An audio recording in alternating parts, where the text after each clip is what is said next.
역세권 건물주에게 임대주택을 늘리는 조건으로 용적률 혜택을 주는 역세권 청년주택 사업. 최근 사업지 곳곳에서 파열음이 나고 있습니다. 주민들은 사업자가 정부 혜택을 등에 업고 안전을 위협한다며 반발하고 나섰습니다. 반면 청년주택을 짓는 시행사들은 억울하다는 입장입니다. 신인규 기자가 현장을 다녀왔습니다. 서울 서초구 서초초등학교 옆 2,000제곱미터 넓이의 역세권 청년주택 부지는 강남역 노른자위 땅으로 꼽히는 곳입니다. 지난 2019년 9월 시행사가 서울시의 사업계획안을 접수한 곳이지만 지역 주민들의 강한 반대에 부딪혔습니다.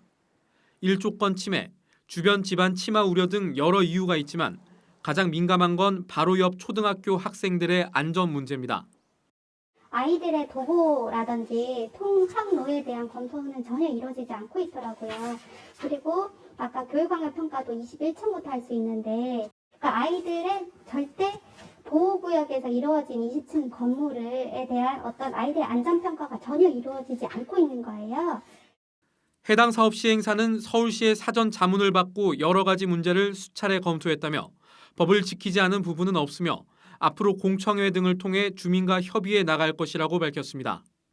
주민 반발 이전에 서울시 기준을 지키고도 지자체가 허가를 내주지 않아 청년주택 사업이 지연되는 곳들도 있습니다. 광진구에 지어질 예정인 또 다른 역세권 청년주택 사업은 이미 건축 허가가 해를 넘겼습니다. 2,000제곱미터 이하의 역세권 청년주택 부지는 구청이 인허가권을 갖습니다.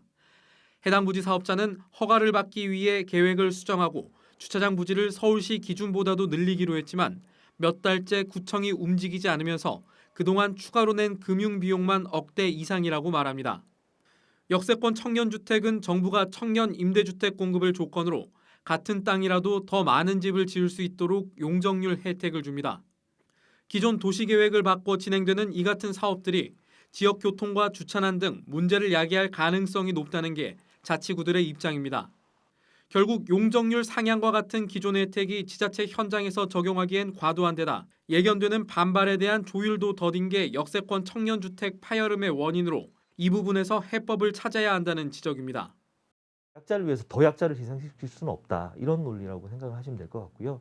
그리고 서울시의 가이드라인이 사실 고려되지 못한 부분이 좀 있어요. 그래서 이런 부분들이 충분히 이제 계속 업데이트가 되고 고려가 되어지고 하면 좋을 것 같아요. 이제 다만 그런 가이드라인이 개선되기 전에 접수했던 사업들은 어떻게 할 것이냐. 이런 또 문제점이 있긴 하거든요. 역세권 청년주택 문제로 골머리를 앓던 서울시 25개 구청장들은 최근 단체 행동에 나섰습니다. 청년주택 사업지 기준을 강화하고 혜택도 줄여야 한다며 서울시의 관련 조례 개정을 요구하기로 한 겁니다. 지난해 말 기준 인가를 앞둔 역세권 청년주택 사업지는 69곳, 2만 7천 세대에 이르는데 앞으로 진행될 역세권 청년주택 사업들은 어떤 식으로든 차질이 불가피할 것으로 관측됩니다. 한국경제TV 신인규입니다.